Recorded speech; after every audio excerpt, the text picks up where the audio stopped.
वैसे आपको अब हॉस्पिटल आना चाहिए, आपको बहुत याद करते हैं हम। ओह डियर, मैं भी आपका ही इंतजार करूंगी, आएंगे ना जरूर। मैंने आज तक कभी आपकी पार्टी मिस की है? पार्टी में कब है? आज शाम आपको भी दावत देती हूँ।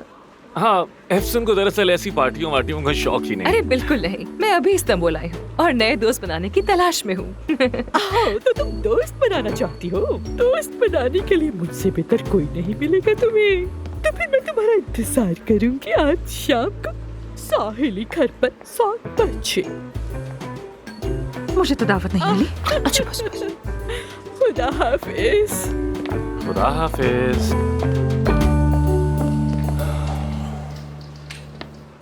चलो, अब देर हो रही है।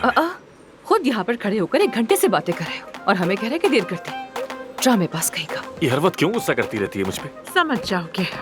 हाँ? थोड़ा टाइम लगेगा। क्या समझूंगा?